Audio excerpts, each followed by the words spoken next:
Meu boa tarde aí para todos e todas. Hoje é dia 30 de novembro de 2010, terça-feira. O verbete é o 1763, 4 páginas, 43 logias e 10 máximas. Definição. O bom caráter, ou seja, o título é bom caráter e a especialidade é a temperamentologia. Agora, a definição. O bom caráter é a pessoa, homem ou mulher, de temperamento afável, de boa índole, benigna, evolutivamente cosmoética, evidenciando convivialidade exemplar e com força presencial enriquecedora.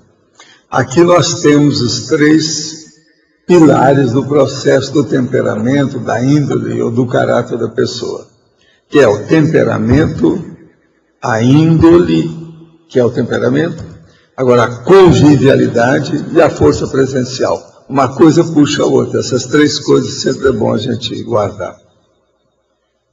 Agora, o holopensene benévolo, a formação do caráter pessoal, o caráter imarcessível, o caráter adamantino, as qualidades morais pessoais, a autodefinição consciencial pelo bom caratismo, as atitudes firmes e coerentes, o exercício continuado de virtudes, a disposição habitual para o bem, o compromisso com a palavra dada, a propensão natural para compreender, o caráter irrepreensível mantido em qualquer situação, a leitura parapsicosférica revelando o verdadeiro caráter da consciência sob análise. Na remissiologia, nós destacamos 5 entre os 15. Alta incorruptibilidade, benignidade, integridade consciencial, lisura e personalidade formada.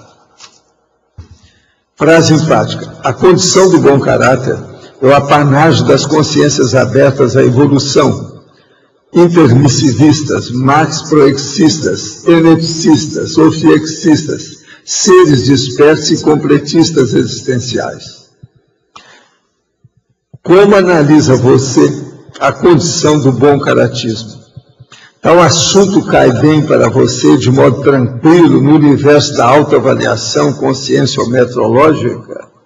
De modo que isso aqui é uma boa coisa para a gente estudar hoje, que nós estamos completando 2 anos nesse edifício aqui do tertuliário.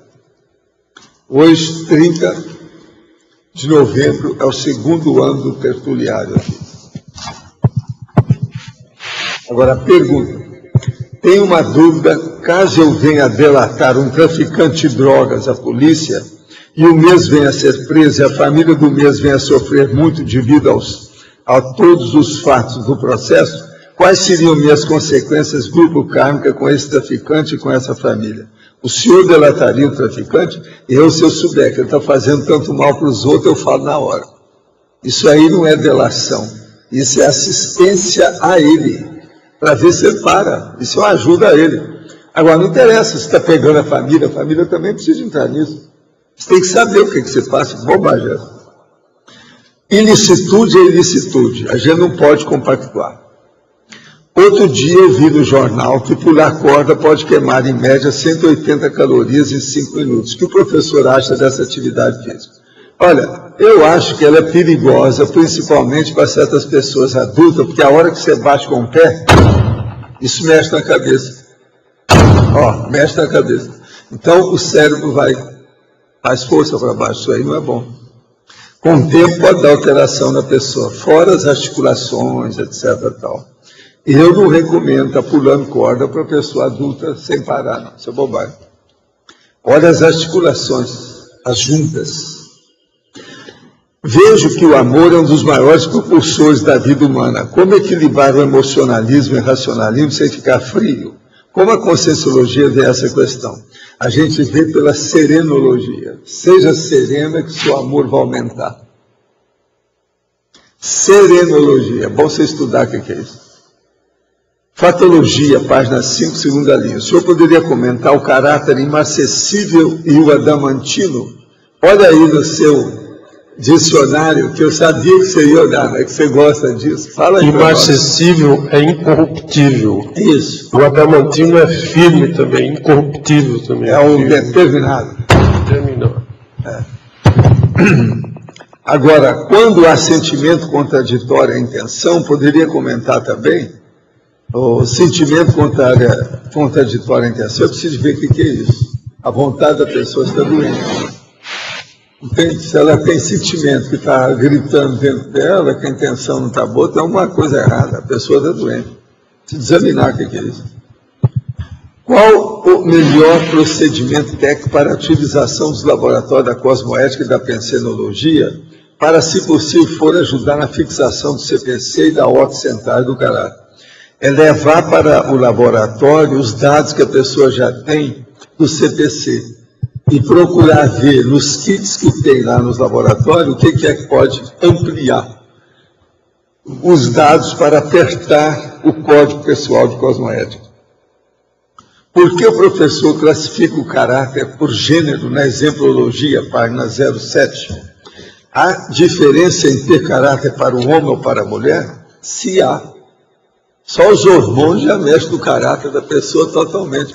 O hormônio de macho é uma cor, de fêmea é outro. O negócio é esse. Bom caráter feminino, temperamento ou índole da mulher íntegra. Bom caráter masculino, temperamento ou índole do homem íntegro. Gente, estrogênio não é a mesma coisa de testosterona. Que coisa é essa? Vamos pensa só nisso, você vai ver a diferença. É bobagem a mulher falar que é igual ao homem, ou o homem falar que é igual à mulher. Não é. Nós somos iguais em direitos, deveres, opção de coisa, mas em matéria de máquina, não. Se fosse igual, teria diferença. Então, para que fizeram isso? Fizeram por causa da diferença, besteira. Falta aí uma racionalidade fundamental. Como diz o francês, vive la différence. Gostaria que o professor comentasse a respeito das seguintes escolhas: ir residir em Foz e desenvolver pesquisa em uma especialidade. Quer que eu fale sobre isso? É uma boa, se a pessoa puder ajustar. Nós aqui estamos de portas abertas, de braços abertos, e um sorriso dos lados, não é isso? E vamos fazer o hotel bem-vindo.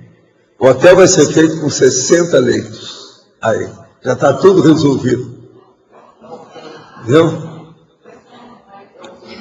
Hotel bem-vindo. O que é que você quer? Não, hotel bem-vindo. É português de Foz. Que é isso? Agora outra aqui. Abrir uma nova IC em um local onde ainda não existe. É uma boa. Te vira, vamos em frente. E os amparadores possam ajudar você. Poderia explicar na página 6, em Paradoxologia, o paradoxo da maturidade em Berbe. É aquela criança, por exemplo, que já vem com maturidade. E ela não tem nem barba ainda, um menino. Agora, a propósito, Juliana, eu posso falar uma coisa sobre você aqui? Puedo? Puedo ou não puedo? Posso? Então eu vou explicar. Isso aí é bom para explicar aí o caso dela. Ali que ela está perguntando aí sobre essa maturidade em Berbe. Eu vou falar agora de uma moça. Em 1998, uma mamãe estava assistindo meu evento e apareceu uma menininha de 13 anos, muito bonitinha, junto com ela. Então, a mãe volta lá com as coisas, aquele negócio todo. Na hora de ir embora, eu viro e falo assim, olha aqui, cuidado que essa menina aí fez curso intermissivo avançado. Agora, hoje, a menina é aquela lá. Passaram 12 anos, ela está aí. Ela chega para mim e fala assim, ô Valdo, eu tenho um problema, eu estou criando um problema de relacionamento, meu ciclo de relações sociais. Eu não estou aguentando esse povo. Como é que é? Como é que você fez quando você era moço? Você pergunta dela. Agora veja, ela agora já está chegando aos 26 anos. Já está amadurecendo, né? A situação já tudo acalmou, né? O corpo já não, o cérebro não vai crescer mais, é daquele jeito que ela está. Então, ela está lendo a opção de coisa, já conhece muita conscienciologia, a situação toda. E ela está sem jeito, porque Vocês lembram que alguém perguntou aqui que estava acabando com os amigos todos? Não está ficando nada. Igual dela, não. Ela vê porque ela está vendo o que é que está errado. O problema é esse. E ela não está mais se aguentando dentro desse processo de convívio. Vocês estão entendendo? Isso é o curso permissivo dela. Agora, confirmou. 12 anos depois, eu estava certo. Situação bem clara. E elas têm planos aí, altos planos, junto com o Igor, o negócio todo. Eles vão acabar vindo para cá. Se deixar por conta dela, ela não sairia daqui mais. Mas o Igor ainda tem umas coisas para fazer em São Paulo, então não dá para vir ainda. Então vocês vejam, isso aí o que é? A maturidade imberbe da moça. Quer dizer, é a maturidade antecipada da jovem. Vocês estão entendendo como é que é o negócio? Agora veja, eu vi a situação em 98, fazem 12 anos.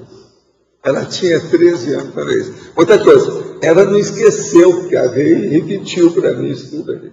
Ela não esqueceu do fato.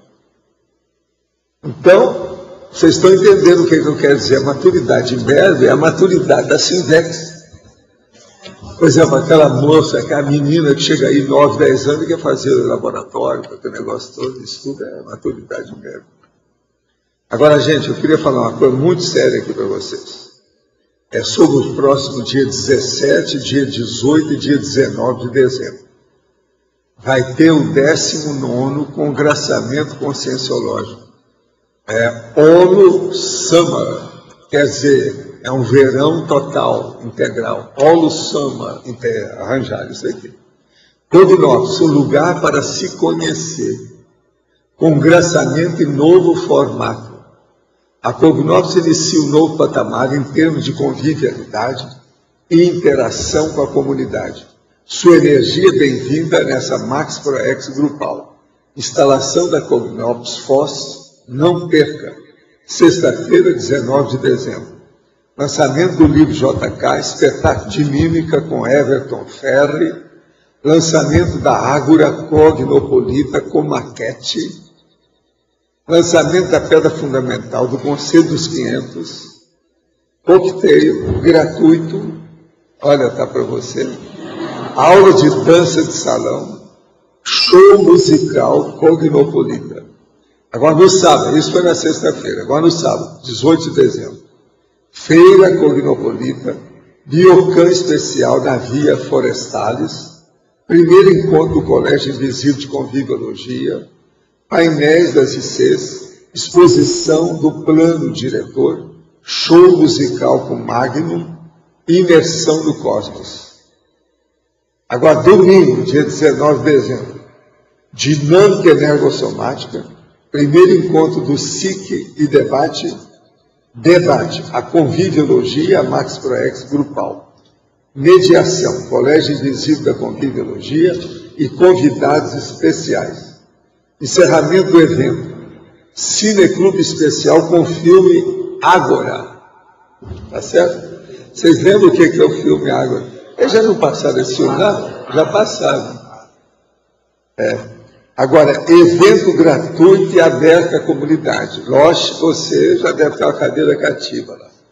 Cognópolis Foz, um lugar para se conhecer. É o máximo isso aqui, ó. Está muito bacaninha a apresentação do trabalho, tudo isso, alto nível. Aquele que não aparecer lá é mulher do padre, tá certo?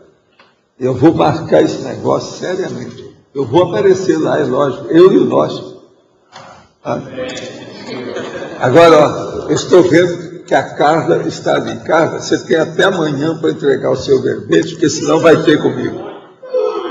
Tá certo? Era mais uma que a gente tinha que falar aqui.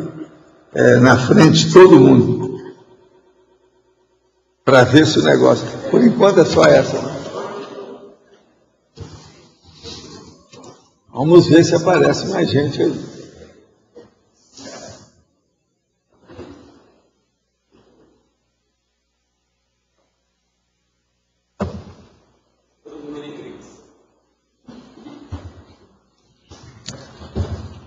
Mas olha, ninguém quer falar sobre bom caráter aí, não? Hoje? Eu quero ninguém quer saber disso. Só tem mau caráter aí? Que negócio é? Como é que é? Ninguém quer falar sobre bom caráter? É? Esse negócio é sério. Valdo. Não pode falar, pega ladrão aí hoje. No antagonismologia, na página 6, você pode explicar o antagonismo bom caratismo e ingenuidade? O antagonismo, bom caratismo e ingenuidade. Então, por exemplo, quase sempre uma pessoa que tem um bom caráter, que ajuda os outros, que tem boa intenção, tem gente que acha que ela é boboca, que ela é ingênua, que é isso, que é aquilo. Então, é essa a diferença que tem. Então, a pessoa tem que se firmar e falar, não, eu sou mesmo ingênuo, e daí? Eu quero ser poliana, e daí? E a vovozinha, vai bem? Porque nem todo ingênuo tem bom caráter também, né, Valdo? Isso que eu tinha pensado. Não é assim, não. Feito... Vamos devagar com a dor. Né? Tá certo. O que mais? Val, o efeitologia é o último, é mais para aprofundar. Os efeitos da base paragenética cosmoética na incorrupção do caráter perante a mesologia diversa. Isso aí é o seguinte, veja bem, uma paragenética cosmoética, ela mantém a incorrupção, e é o processo daquele temperamento que você falou aí. Temperamento inacessível. Imacessível, caráter imacessível. Não é esse que é o seu? Imacessível é incorruptível. Pois é. Agora, justamente isso aqui. Significa que a pessoa já pois é. Agora veja, na incorrupção, incorruptível. Ela pode, do caráter perante a mesologia diversa. Ela pode então a pessoa está lá dentro, mas ela não se deixou corromper. Ela nasce. Por exemplo, uma coisa muito difícil para isso é a pessoa viver em Brasília. Ou naquela não é mesmo? A favela do Alemão lá também nasce lá. E... Sei não, mas lá já era o Estado paralelo. Eles estão acabando com o Estado paralelo do Rio. A situação é essa. Agora, impressionante é 350 motocas. Isso é impressionante. Como roubaram motoca? Agora, eles não tinham mais, então, ambiente, né? 350. Eles estocaram, quer dizer que o roubo ultrapassou a necessidade. A oferta foi superior à procura, à demanda. Né? Pois é, mas mesmo assim, 350, se fosse 20, tudo bem, mas 350, tá. Quer dizer, eles eram péssimos comerciantes, esses traficantes. Péssimos. Eles não tiveram aula de comercialização. E hoje o roubo que não tem finalidade, hoje já tinha indícios que tem um monte que está no esgoto, no fluvial. Eu vi. Uma pessoa com 1,70 m dava para andar em pé lá. O negócio não é fácil. A maioria fugiu por ali. Vocês olham bem se não apareceu gente na casa de vocês. Né? Valdo, sabe qual é o pior detalhe? É que aquilo ali foi feito pelas obras do PAC, do Plano de Aceleração Eles deram dinheiro para os próprios funcionários que estão fazendo as melhorias, né? Buraco, e fizeram alguns buraquinhos extras. Puxadinho, segundo a Isso aqui é fugir, isso aqui é o puxadinho de baixo da terra. Essa é ótima. Valdo, na página 6, na teoriologia, a teoria das interprisões, a última ali. A teoria das interprisões grupo-kármicas, alertando sobre as consequências da corrupção do próprio caráter. O problema todo é a pessoa examinar onde é que ela tem o rabo preso dentro das interprisões grupo-kármicas, para ver o nível da qualificação do seu próprio temperamento, caráter, índole, a firmeza da pessoa perante as coisas. Então, isso alerta a pessoa do que se passa, né? O que é que tem, o que está errado, o que está certo. É isso aí. Os banhos energéticos ficam adstritos à prática da mobilização de energia ou podemos senti-los no dia a dia, independente de fazer alguma manobra energética? Não, você pode sentir qualquer hora. Depende das suas companhias extrafísicas. Faço a pergunta pelo fato de, às vezes, sentir banhos energéticos quando faço ou penso coisas boas, ou quando faço uma espécie de retrospectiva de tertúlia passada às quais assisti. Deixa eu te explicar. Uma pessoa pode ter um banho energético que o amparador passou para ele. Pode ser também um banho energético que o assediador que está dando para ele. Esse aí não é a mesma coisa, a energia não é igual. E pode ser um banho energético que a pessoa teve uma sensação que ela mesma detonou o processo de uma lembrança. Tem pessoa que sente um cheiro de perfume, lembra de alguma coisa de 3 décadas aí para trás. Ela tem um banho de energia, ela fica arrepiada, se altera toda. Então isso varia de pessoa para pessoa. O que eu falo de banho energético é o extrafísico, feito por amparador.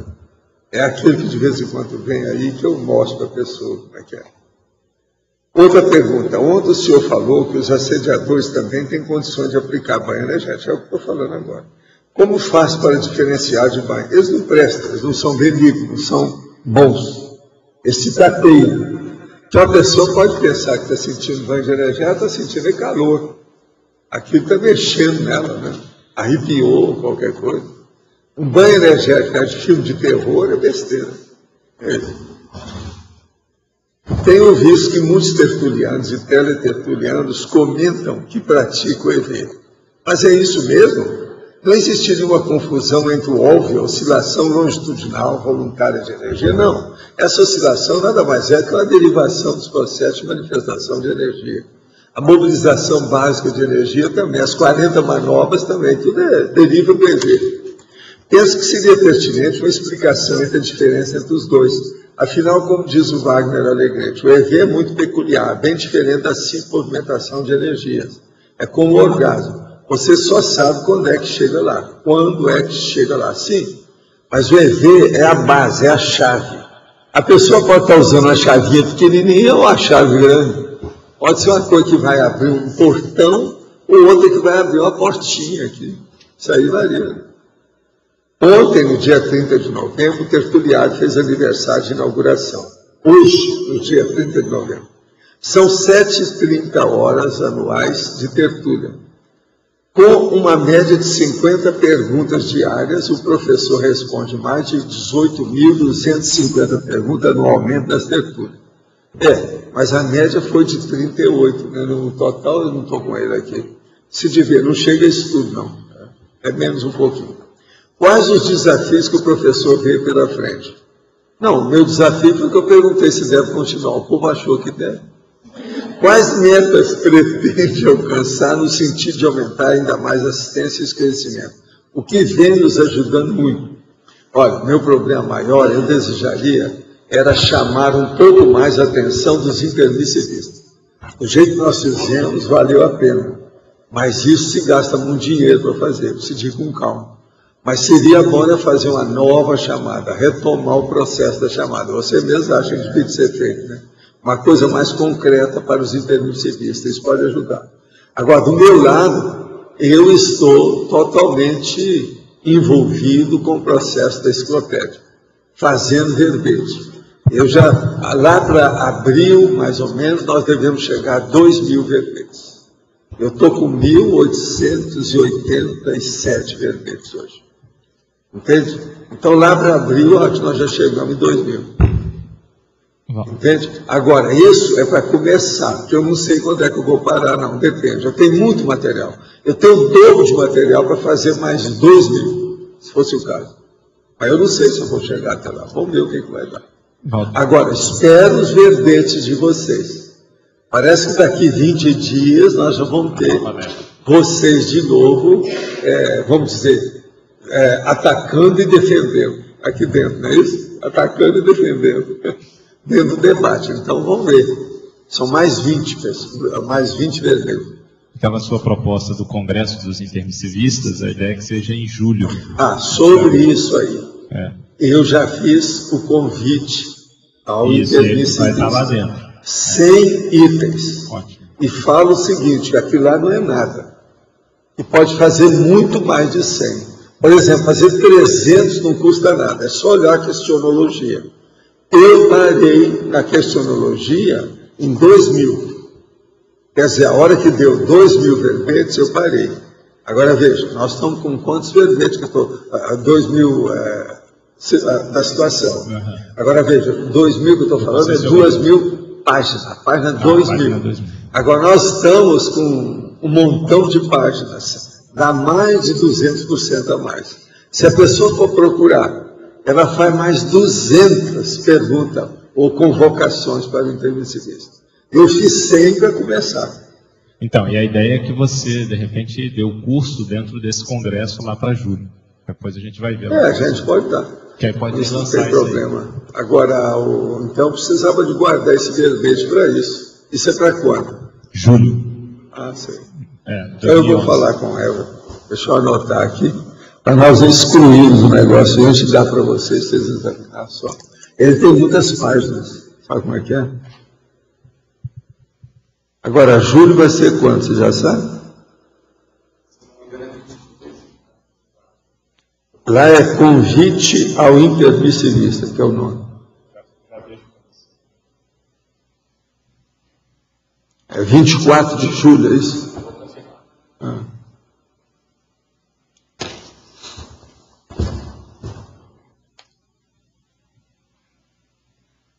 Me ajude a entender até que ponto uma pessoa pode ser generosa e solidária sem deixar os outros no comodismo.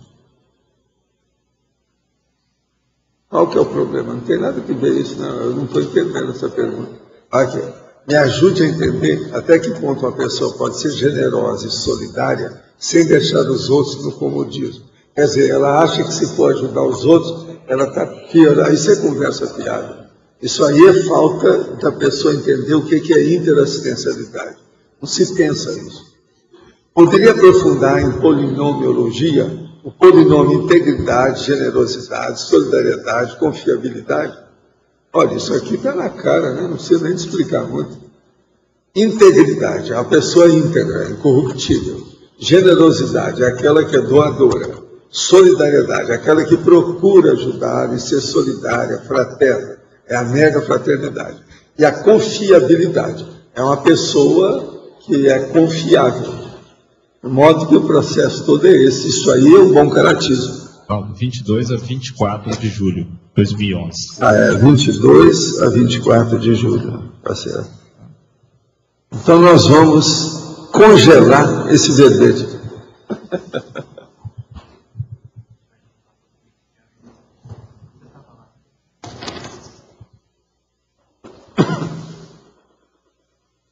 Agora, esse verbete é terrível. Agora, eu vou falar lá, vamos falar um negócio terrível, né? Nesse curso rápido lá, que a gente possa fazer.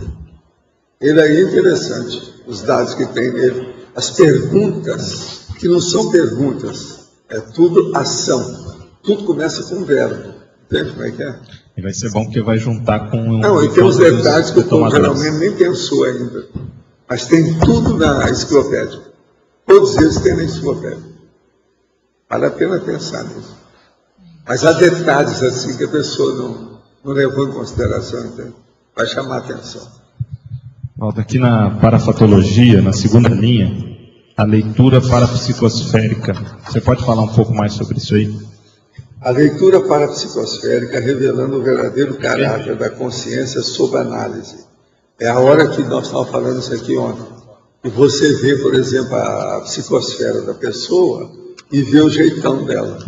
Por exemplo, como é que eu vi lá com a Juliana, quando ela tinha 12 anos, que ela tinha feito o curso avançado, intermissivo. Como é que é? Vocês não adianta falar que não tem. Por exemplo, quanta menina eu vi, quanta rapaz, etc. tal. Eu nunca falo esse negócio de curso intermissivo. A pessoa pergunta assim, você tem que fazer o exame. Como é que eu falei em cima do lance, e ela está comprovando que ela tem, porque senão ela não estaria tão preocupada com a conscienciologia em relação com o ciclo de relações sociais dela. Como então? Não é incrível isso? Pensa bem. A diferença é enorme. Então, o que é que eu vi nela? Eu vi o processo da psicosfera, o nível. Foi isso. Eu senti o processo, bem claro. Não. O problema foi o jeito dela com aquilo que era a cara do curso intermissivo. A energia, a condição toda, a pangrafia mostra isso tudo para mim. Mas Não, Valdo, aqui no caso tem uma paradora. não é mais leitura energética, mas veio uma informação, não é A só de ver. leitura holopensênica da parapsicosfera da pessoa. Isso do ponto de vista pangráfico. Nós falamos isso aqui ontem.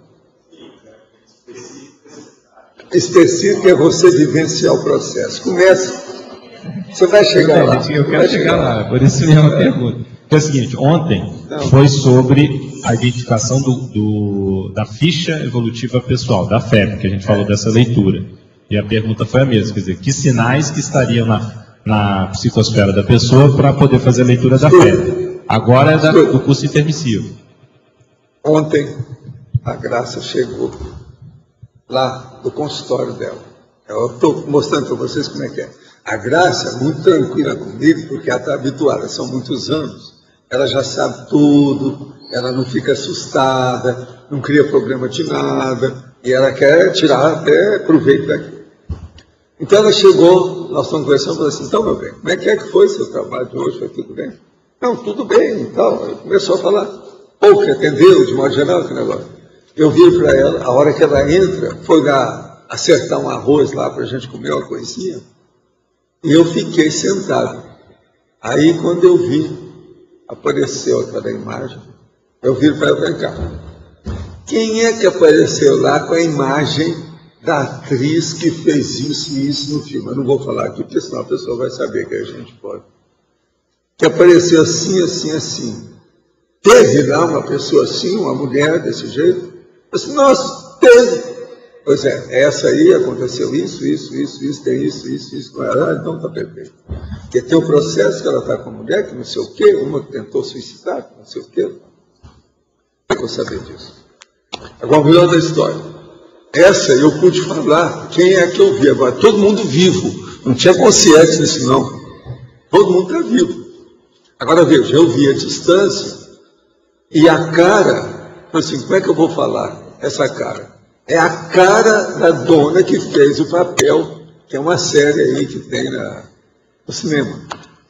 E a cara, falou, não, é a cara dela, o que você está falando, é a cara dela.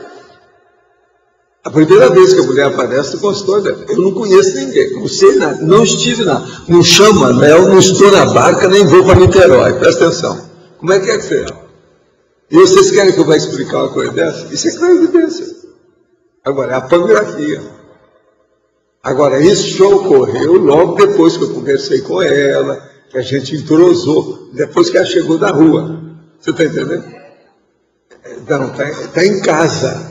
Mas eu entrei na psicosfera porque eu perguntei para ela. Ela começou a falar, não, foi tudo bem, muito serviço e tal. Coisa de trivial, variado de todo dia.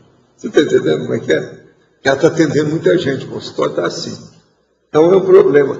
Agora, em cima do lance pessoal, então ó, olha bem essa. Agora, ó, descrevi, ainda falei, olha, ela é um pouco mais velha, a aparência é um pouco mais velha do que a outra. Não, é isso mesmo. Mas é a cara, você está falando exato. Não tinha erro. Agora, a Graça, isso é todo dia que acontece conosco. Você está entendendo? Ela está habituada com a minha situação. Agora, parece que eu estava lá o tempo todo com ela. Papagaio de pirata, vendo todo mundo que chega. Você está entendendo? É muito esquisito. Nesse caso, o que ele vai fazer? É a realidade. Nesse caso, não tinha nenhuma consciência ali na hora. Você estava vendo pela psicosfera mesmo. Mas é que eu tinha trabalhado, eu estava trabalhando muita tarde, com energia, está com a corda toda. E só nós dois em casa, está dentro do meu campo. Aquilo ali não tem jeito. Aquilo ali é o seguinte, o lugar pisca assim, eu já sei. Está entendendo? Não tem saída. Mas então é isso que eu quero mostrar para vocês. Você vai explicar o que na condição dessa? Agora aí tem um processo pangráfico com a clarividência, no caso aí a clarividência viajoura. Entendeu? Agora outra coisa. Quando o fato é desse jeito, o elemento principal se destaca dos outros para mim. Então, por exemplo, a cara da mulher apareceu claramente para mim. Você está entendendo? Na minha frente. Eu vi aquilo estava plasmado. Não tem saída. É isso que o povo às vezes chama de tela mental lá dentro. Mas como é que é? Isso foi logo que a graça chegou, ontem. Isso quase todo dia tem uma coisa ou outra. De vez em quando eu pergunto, como é que foi? Como é que tem isso? O que é que deu?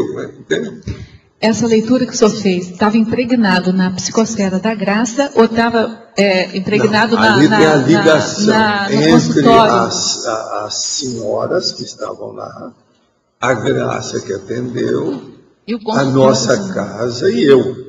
Ela entrou no meu campo. A graça, a hora que chegou, ela entrou no meu campo. Que é o nosso campo, é a casa. Ali eu domino tudo. Sei o vento, de onde que vem o sol, como é que inclina. Aquele negócio que eu falo do campo de futebol. O mando de campo é meu. Você está entendendo? Ali eu domino. Não tem jeito. Agora, para ela isso é comum, é normal. A gente conversa isso todo dia, tem esse fato igual a esse. Entende? Agora, o que é engraçado é que ela não é boba, então ela leva isso em consideração. Já viu muito caso assim, dezenas de casos. Então ela olha com mais, ajusta mais a situação, o que é que tem, entende como é que é? Você comentou que o principal se destaca, né?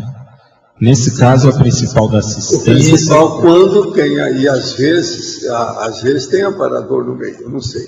Mas o caso meu aí, eu vi direitinho aquele destaque. Agora, o destaque também pode ser meu devido à minha perfuração, quer dizer, a minha, entende?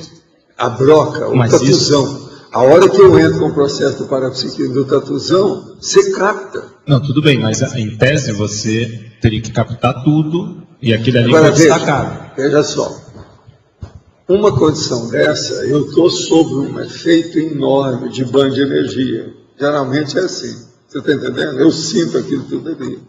Agora, esse banho de energia, ele já vem pré-confirmatório. Ele vem antes, você está entendendo? Você já sabe como é que está. Não tem outra coisa. Eu às vezes falo isso para determinada pessoa, ela não admite. Eu sustento. Passa uma temporada e achei que eu tive examinando, você tem razão. Foi erro meu, eu interpretei errado. Tudo tem disso. Então você já sabe o jeito que é. Então o parapsiquismo é uma coisa braba. Pelo seguinte, você não precisa de óculos para enxergar. Os parapós não usam óculos. Então, não há processos artificiais. Se você limpou o aspecto cosmoético, não há interferência artificiosa na história. Você entendeu ou não? Agora, você tentar explicar os detalhes, eu vou mostrar para você. Não, primeiro eu abri os olhos, depois usar aquela minha técnica que eu estou usando do detalhe. A hora que você levanta e vai até o banheiro e volta. Não dá para fazer isso aí. Quando o processo é parapsíquico, o negócio transcende. A pangrafia vem tudo, é um enxurrio. É caudaloso. Você está entendendo como é que é? É a cachoeira, é a corredeira. Entende? Sim. Mas a minha questão do destaque é a graça atendeu várias pessoas. E essa se destacou para você. Então, uma hipótese... Mas como é que ela pescou na hora? Foi mesmo, foi isso. Então, uma hipótese... Aí eu virei e disse, olha, ela ainda parece um pouco mais velha do que a atriz lá. Sim. Mas é a cara dela. Não, é a cara dela. É um pouco mais velha. Do jeitinho que você está falando. Para isso ocorrer esse destaque, só para a gente entender mais o processo parapsíquico, uma possibilidade seria que um amparador desencadeou isso. Se não for um amparador... Foi, mas o caso aí é o seguinte, aí varia muito. Então... Pela clarividência viajoura, aquilo é instantâneo, eu posso ter pego lá por mim mesmo. Sim, mas por que porque você não a hora que eu pegou comecei a pensar na graça, o local que tem, etc. Agora, eu conheço o local dela, isso também é importante, porque eu já estive lá. Faz o rapó. Eu já estive lá. Agora, Walter, também pode ser em função de que, de repente, como esse atendimento pode ter sido mais sério, ela ficou com isso mais impregnado, ficou pensando mais nisso, e aí é mais fácil pelo parapsiquismo. Teve caso mais bravo ainda lá. Teve caso mais ou menos igual ou pior, segundo ela. Agora, essa aí é para chamar atenção, que ela não prestou atenção, pelo que ela me disse. Ela estava olhando mais a outra mulher, não viu essa aqui. E essa que está com ela. E essa que está, ó. Agora, eu não posso falar para vocês, mas o caso é óbvio. Eu falei na mesma hora, ficou claro. Entendeu? Então, é isso que eu quero te dizer. Parapsiquismo é problemático. A gente está expondo o problema. Agora, onde é que está a Nércia? Ela está aí hoje? Ah, está lá. Você também tem um verbete para ser entregue até amanhã cedo. Se não, vai ter comigo. Puxões de orelha, pisada no pé, e etc, etc. Tá certo? Muitas graças.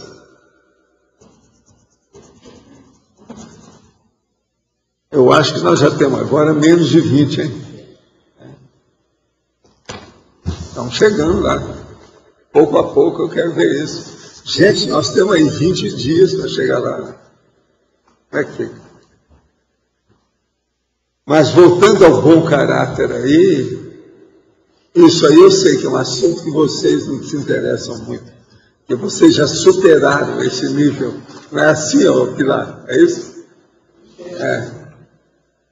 Não precisa de estudar isso mais, é isso?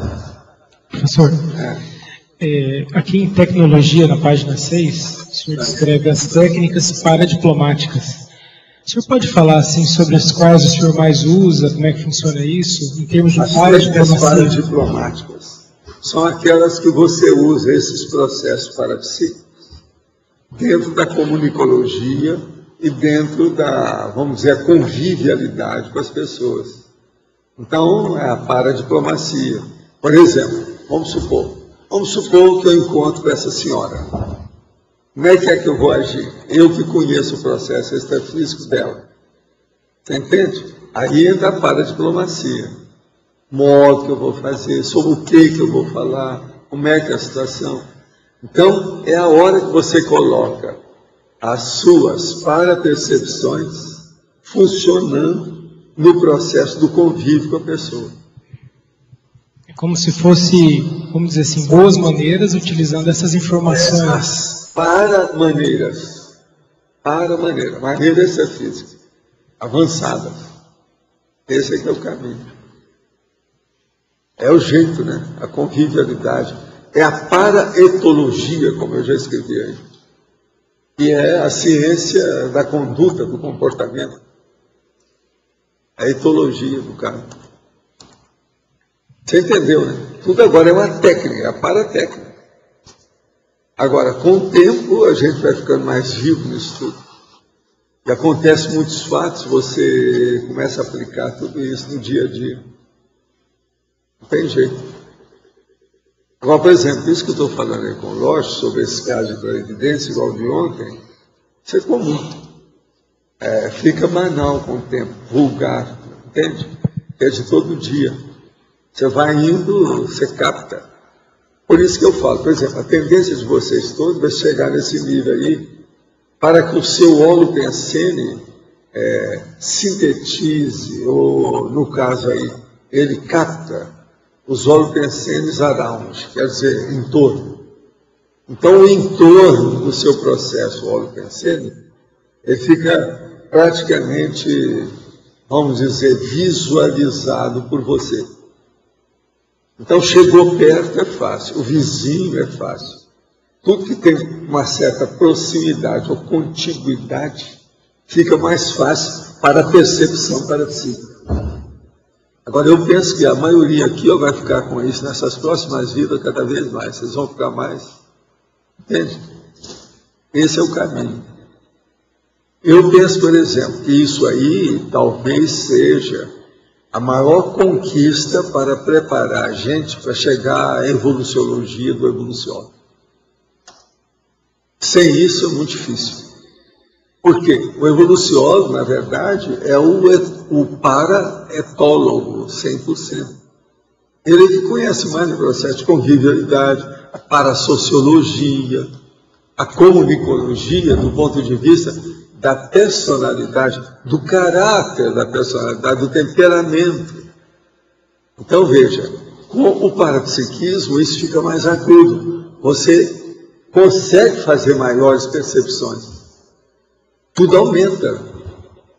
A coisa muda. Você está entendendo o nível disso? É impressionante pensar por aí. É a pessoa plural. É aquela que é composta. Agora veja, é aí que se cria a personalidade raríssima, a amizade raríssima, a personalidade inesquecível que o povo fala, aquele que tinha uma sessão das seleções do Reader Digest. Meu tipo inesquecível, entende? É justamente isso. A pessoa tem que ver. Agora, isso é que dá o que na ciência se chama da singularidade. Por exemplo, a hora que a singularidade é muito grande, aí a consciência evita, ela mascara, ela camufla, ela disfarça, que é o serenão. Entende? Morar no centro da cidade, com óleo pensando pesado, drogas, casas de prostituição, o senhor acha que é melhor mudar para um bairro mais calmo? O senhor indica algum lugar com bom óleo pensando em Curitiba? Está danada, está danada. É Foz do Iguaçu. E Cognópolis, né? Já fiz o curso CPC e até hoje não consegui me projetar lucidamente com êxito. Ocorre o seguinte, sempre quando vou projetar, sinto que há consciência ao redor que não me deixam projetar. Fui atacado 3 vezes extrafisicamente. Já exteriorizei energia para afastar os assediadores, mas eles não saem, não tem jeito. Eles me atacam vindo para cima de mim em forma de fumaça ou psicossoma, até eu voltar para o corpo. Estou com muita raiva, porque creio que isso é direito meu e eles estão interferindo. O que fazer? Primeiro, acabar com a raiva. Enquanto você estiver com raiva, você não consegue ficar vivo dele. Estou ficando desacreditado da conscienciologia por causa disso. Ah, então fica. E vai para a baratosfera direto.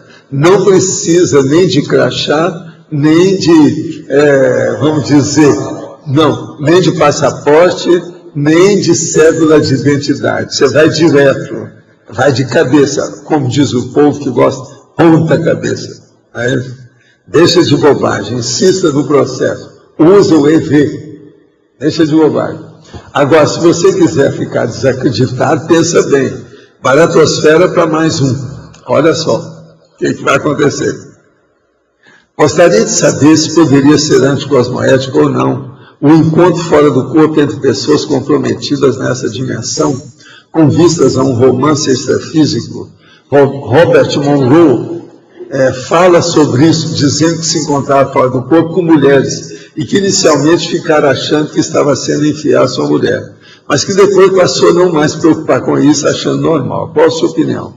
Isso aí chama Congressos Sutiles. Olha no livro Projeciologia.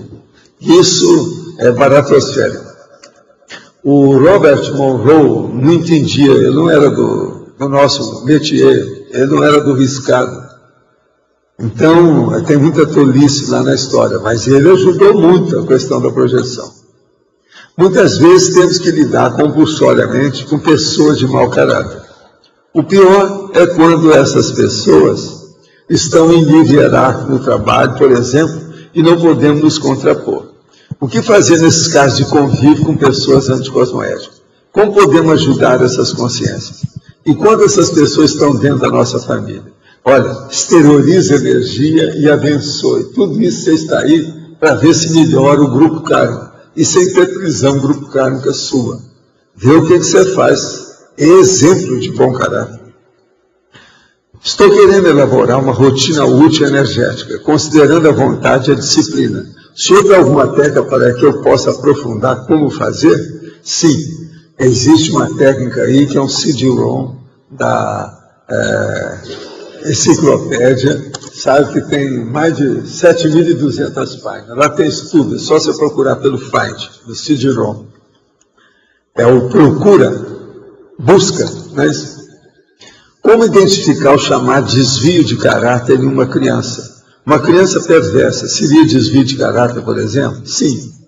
Uma criança, por exemplo, que gosta de matar bicho, gosta de afogar bicho e outras coisas mais. Uma criança, por exemplo, que gosta de amarrar lata no rabo do gato. Tudo isso é. Uma criança, por exemplo, que é super egoísta, que não deixa ninguém pegar o brinquedo dela e quer tomar o brinquedo do outro. Tudo isso já mostra mau caratismo. Trabalho com crianças e vejo algumas atitudes que parecem premeditadas, calculadas, com intenções trafarísticas. O que fazer diante disso? Ensina a criança que ela não é assim. Isso é trafar, diretamente da baratosfera.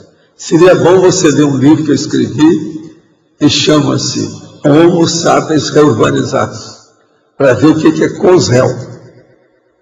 Levei ontem meu filho de 7 anos para fazer um eletroencefalograma.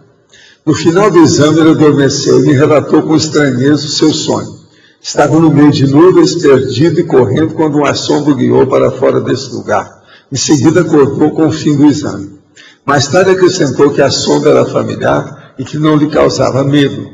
À luz da projeciologia, como posso interpretar esse fato? Sonho ou projeção? Como estimular o parapsiquismo saudável numa criança de 7 anos? Ensina para ela o EV. Isso aí pode ser uma projeção, sim, pode ser que ela tenha tido assistência. Agora, se examinar. E outra coisa, se te ver por que ele foi fazer esse eletroencefalograma. Você não explicou, eu não sei. Meu irmão havia se separado da esposa e veio passar uma temporada comigo no meu apartamento. Junto com ele veio sua gatinha, que tem apenas 6 meses de idade.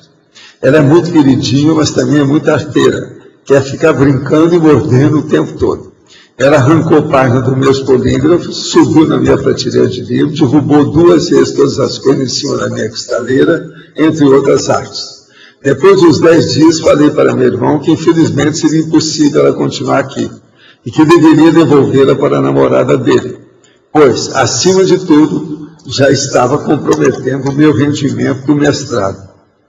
O senhor acha que foi muito duro ontem com as moedas? Não. Você está fazendo uma apreciação correta de uma paciente, né? No caso da gatologia, isso tudo faz parte do serviço. Uma outra coisa, às vezes ela está danada da vida porque tiraram a gatinha da dona dela. Ela está sentindo falta, ela não gostou do novo ambiente, ou alguma coisa. Agora, ó, às vezes ela é assim mesmo. Às vezes é o temperamento dela. Agora, nessa idade, pode ser que ainda vai assentar, melhorar, ver o temperamento, ela melhora. Sou de uma família muito grande, sei que a minha presença é fator de ajuda. Percebo as minhas responsabilidades em torno desse grupo e alguns avanços evolutivos meus servem de exemplo para esses mais chegados. Tenho profunda gratidão a todos os meus familiares. Ontem ouvi um comentário que não tenho mais estado com eles, sente a minha falta. Isso, de certa forma, é uma verdade. Tenho priorizado algumas outras coisas, como estudo e até mesmo um tempo maior na minha própria casa. Esse comentário me deixou bastante triste. Tenho preocupação com todos e desejo o melhor, mas sei que, de fato, algumas coisas mudou em mim. Quero continuar ajudando, mas não quero os tornar dependentes da minha presença. Poderia me ajudar a entender mais racionalmente essa situação? Olha, veja, se você está ajudando os outros, ou está caminhando para ajudar mais, estudando mais, está tudo certo. Vai em frente. Agora, você não deve criar dependente de ninguém. Ninguém deve ser dependente seu. Dê liberdade 13 de maio para todo mundo. Isso é importante também. Quando o senhor estava no Antigo Egito, quais eram os superiores das práticas iniciáticas? Eles dominavam a projetabilidade lúcida? Como era a condição extrafísica na época do Antigo Egito? Olha, o problema que a gente via lá é que eles tinham uma série de, vamos dizer, entendimento de certos processos extrafísicos. Mas havia também um terror muito grande de superstição, de coisas furadas, esse processo de mitos, de tudo quanto é jeito. Isso, muita coisa tinha, até de preconceito, isso e aquilo. Mas agora, em matéria de processo extrafísico, eles entendiam. Tinha gente que entendia do assunto muito seriamente. E admitia isso com calma. E outra coisa, eles faziam o negócio para fazer experiência. Tinha a iniciação para a pessoa sair do corpo e se mostrar fora do corpo. Quer dizer, isso não é para qualquer um.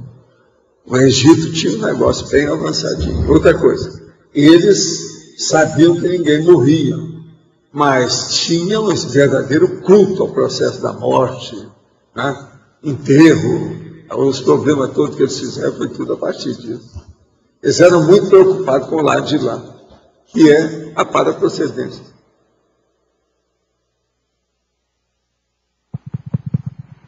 Valdo, aqui, no letra B, de bola. A temperamentologia, essa especialidade que você classificou o bebê, de que equivale à etologia? Ecologia? Etologia. Até o sétimo ano não é bem isso, né? Por isso é que você ego está é uma coisa, temperamento é outra. Ego é a personalidade em si. Mas não é egologia, não. Agora, É temperamento etologia. é o caráter, é a índole. A Não, é tendência. etologia, Paulo. Etologia. Com T. Etologia também não. Etologia é a ciência do comportamento. Não tem nada a ver com temperamento. Temperamento está lá dentro também. Está dentro, né? Entende? Nem egologia, nem ecologia. Tá, eu sei, tá bom. Comportamento social, etologia. Mas é o comportamento de modo geral. Eu digo para você, a hora que sai não é a paretologia, estatisticamente, da Comunex, de onde você veio, aquela boa, sua.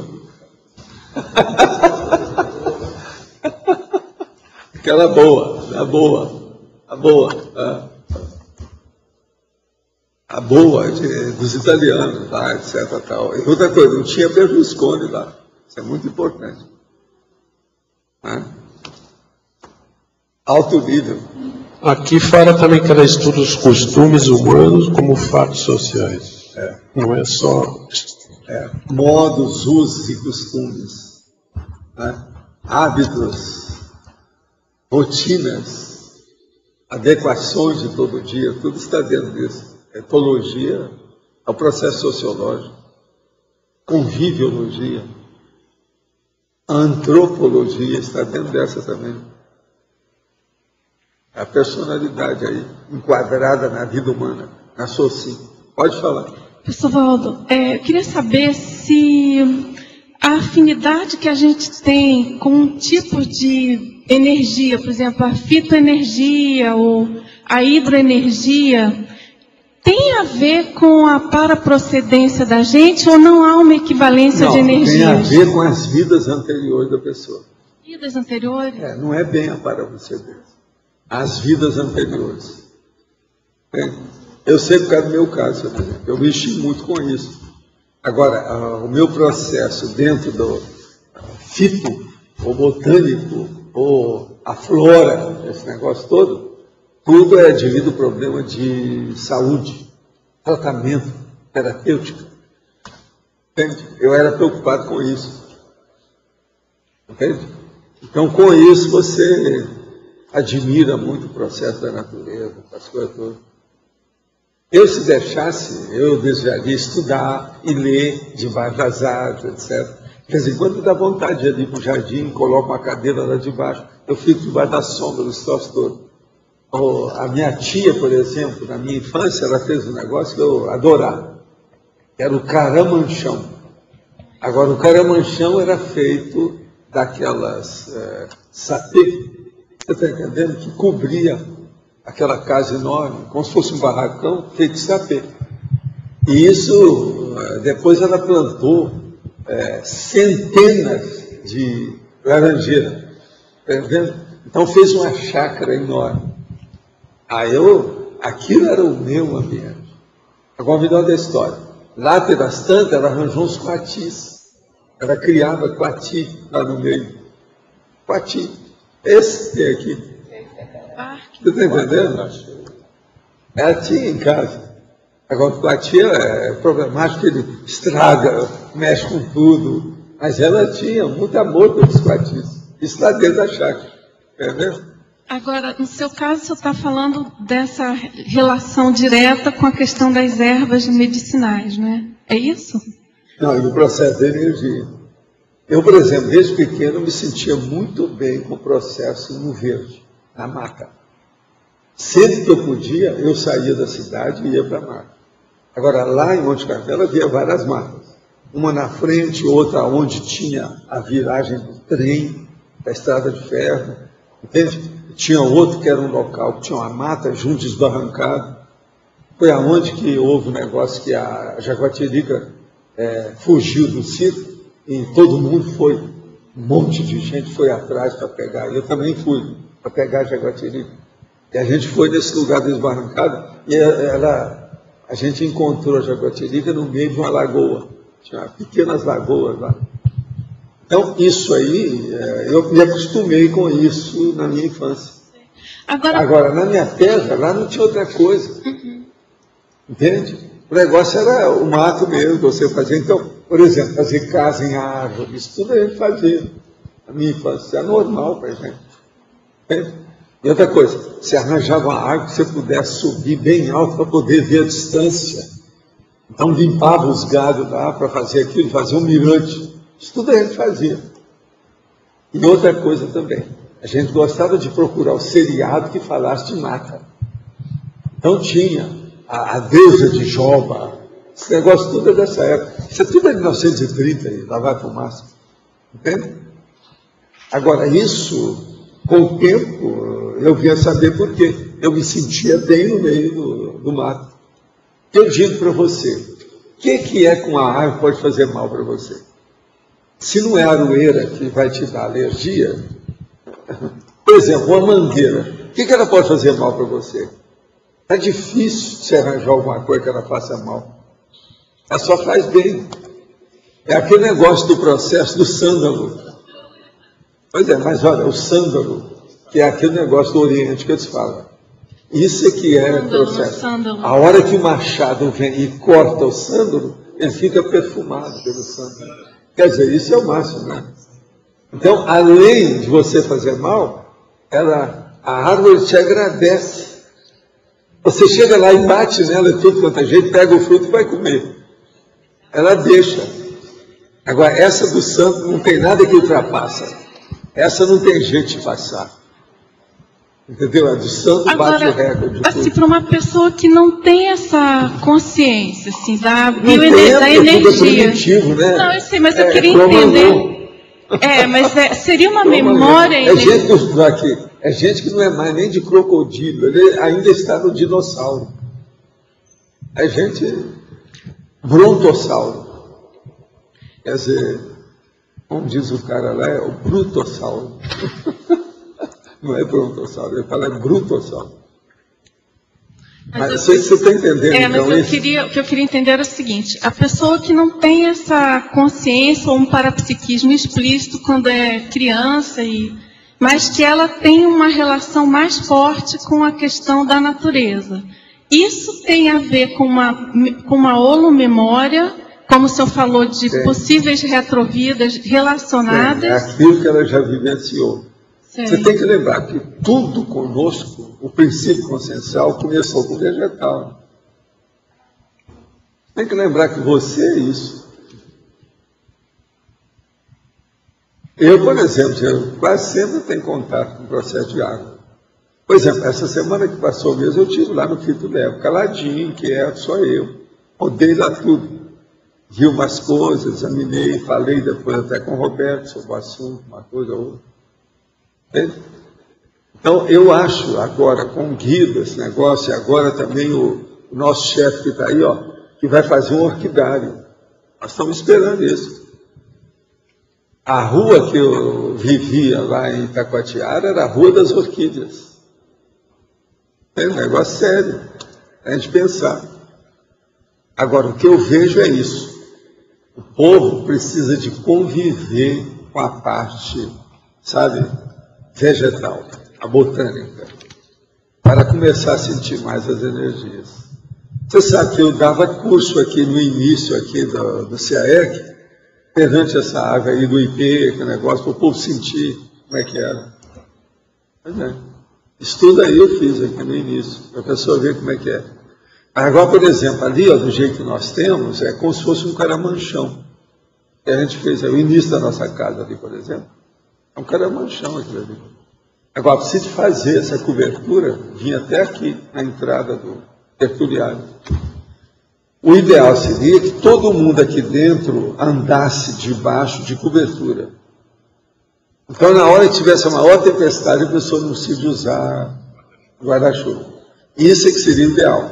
Que é o contrário, por exemplo, da cidade do Canadá. Igual Toronto, aqueles negócios todos que todo mundo vive debaixo da terra. Nós aqui vamos viver em cima da terra, mas com cobertura. Entende? Que é mais ou menos a mesma coisa, só que tem que em cima da terra. Isso é outra coisa. Agora, eu penso que você precisa ter mais experiência com a natureza, com o verde. Não precisa entrar no Partido Verde. O processo é participar do verde. Você comentou aí a sua questão com a afinidade com a hidroenergia, né? Você sempre fala do mar, que você tem afinidade, e comentou que você trabalhou com processos terapêuticos. Foi. Você fez um verbete há um tempo atrás que chama-se linha de abertura, né? Os caminhos se abrem, tem a ver até com a especialidade da pessoa e tal. Estou tentando fazer uma coisa também que eu já escrevi sobre trilha energética, lembra? Trilha energética. É baseado nisso também. Trilha energética. É bom examinar isso aí. Agora, gente, a energia botânica, eu fico bobo de ver como é que todo mundo sente isso. Eu fico, desde pequeno, é surpreendente isso para mim. Entendeu? Como é que eles não sentem? Agora, por isso que eu já tive um negócio de efeito físico. Nós estávamos com a turma e eles estudando o negócio do mar. A hora que eu senti aquele monte de energia, eu falei, não, espera. Eles não estão sabendo para onde vai. Eu falei, não, espera que vai abrir um caminho. Quando eu vi, os só fizeram assim. Ó. Aí a turma passou, aquilo, meu chapa, fez um cartaz enorme para mim. Mas, em compensação, foi gente que estava com medo. Teve gente que não quis trabalhar mais comigo, não teve nada. Não, ele, de modo algum, isso aí, não pode, esse cara... Então eu já virei zumbi ou qualquer coisa, você está entendendo, Miguel? Era um perigo. Abre alas. Walter, mas aí assim, o que determina a linha de abertura tem a ver também com a qualidade cosmoética com que se agiu naquela área específica? Tem. Quer dizer, não é só ela ter trabalhado muito. Tem aquilo que você fez. Na minha ficha, por exemplo, eu tenho muita coisa a favor. Agora, eu tenho a favor do verde, do mar. Isso. O mar, então, esse é o domínio. Então, é tanto que eu não mexo muito com o mar dessa vez. Você está entendendo? Isso, não é para eu mexer. Eu estudei estudo antes de vir para cá. Você está entendendo? Antes de vir para cá, não é quando eu saí de casa para vir para cá. Você está entendendo? Entendi, captei. O processo é esse. Eu estudei muito, então eu evito o processo de mar. Sim, mas você comentou do seu processo com as conchas, que você utilizou isso para se projetar, né? Isso facilitou. É uma loucura o processo de concha. Escuta, você quer coisa mais absurda do que essa? O cara, o grande cientista do National Geographic Magazine, ele está lá em Israel, em Eilat. Aí ele chega e fala assim, não, estão me acontecendo umas coisas. Chega um cara que ouviu falar do que é que eu fazia e como é que eu era, nem me conhecia, pegou e deu interesse para ele, um cartão. Ele então me telefona de ir lá e fala assim, eu quero ir ao Brasil para ter uma entrevista com o senhor, posso ir? Assim, mas o que é que se trata? Não, está me acontecendo uns negócios aqui no mar, e me disseram que o senhor é especialista. Eu falei, senhora, eu não tenho nenhum diploma, senão você vai fazer aí a viagem, vai chegar aqui, pensa que eu sou autodidata em tudo. Eu não tenho nenhum diploma de oceanografia ou qualquer coisa nesse sentido. Agora, sei um bocado, por ouvir, entende? Por cheirar, etc. Tal. Eu falei assim, não, já me informaram. O fulano aqui me falou que conheceu também outra, que conhece uma outra pessoa que já aconteceu isso. Eu falei assim, então está. Quando é que o senhor quer vir? Aí nós marcamos tudo, no dia, ele chegou, foi lá para casa, com calma, e nós fomos discutir os negócios todos. Trouxe as revistas dos artigos internacionais dele, do National Geographic, e veio apontar para mim o que se passava com ele. O que é que se passava com ele? Olha só a coisa. Isso eu conto, parece um absurdo, mas veja, ele não me conhecia, nunca vi esse homem. O cara sai de Israel, vem ao Rio de Janeiro só para conversar com ele, retrata uma entrevista só para isso. Ele chega e fala assim, o meu caso é o seguinte, eu quero que o senhor me dê uma solução ou encaminhamento. Eu vou fazer os meus mergulhos para estudar, quando eu estou num determinado lugar, vem aquela ideia na minha cabeça, que aquele tipo de espécie tem à esquerda que eu tenho que andar lá uns 100 metros que eu vou achar. E isso não pode ter, porque ali não é lugar de ter. Só pode ter aquilo nas ilhas, não sei o que é, na Terra, nunca descobriram em outro lugar. Quer dizer, é como se fosse a expedição científica, essa do macaco, do primatologia, o cara vê isso debaixo da água. Agora ele vem, aí eu mostro para ele, explico o negócio de projeciologia, aponto os negócios todos como é que é, e o que ele vai fazer para melhorar. Para ele aperfeiçoar, entende? O processo para a percepção dele. Agora, é batatófico o negócio dele. Ele ficou todo entusiasmado, eu dei livro para ele. Durante algum tempo, ele sempre mandava para mim artigo. Na época do Natal, mandava cartão com um monte de coisa de lá, de Eilat, de todas as pesquisas que ele tinha. O nome dele é internacional, ele é conhecido. Você está entendendo? Tem muito artigo do negócio dele. Agora, ele veio ao Brasil só para isso. Eu, no fim, quando ele foi embora, eu perguntei para ele, vem cá, valeu a pena passar isso, 2, 3 dias comigo, com a situação? Eu falei, não, valeu. Esclareceu uma opção de coisa, começou a explicar o que é que tinha, como é que era. E ele teve mais confiança nele, porque ele já estava achando que ele estava ficando pirado. Está entendendo? Porque cientista, eletronáutico, judeu, presta atenção, ele é o chefão do laboratório submarino de Eilat, na ocasião. Então, como é que ficava? Outra coisa, escrevendo os artigos, publicando tudo, inclusive esse que é popular, que é National Geographic. Então, você pensa bem o que é isso. Agora, se há de ver, explicar para ele, fala assim, ó, faça a experiência que eu já fiz, essa de mumificar dentro da água a planta. Faça isso, você vai ver como é que é. Eu expliquei para ele um monte de coisa, ele anotou, levou tudo, dá para ele. Não sei o que quer que eles fizeram depois disso. Agora, que o homem tinha uma aura formidável, tinha. Você está entendendo? Eu examinei ele todo. Mostrei para ele o que era energia, como é que é a situação, que aquilo é que ampliava. E ele estava totalmente aberto, não tinha nenhuma bloqueio de energia, não tinha nada disso. Por isso que percebia tudo debaixo da água. Agora, ele, com isso, ele ampliava todas as pesquisas dele, as publicações, tudo isso. Era o máximo. Você está entendendo? Ele desce em um lugar e descobre uma coisa que ninguém viu, que nem sabe que existe lá dentro. A sonda dele era... A ver com prática, palpável. Você está entendendo? A verdade relativa de ponta, palpável, concreta.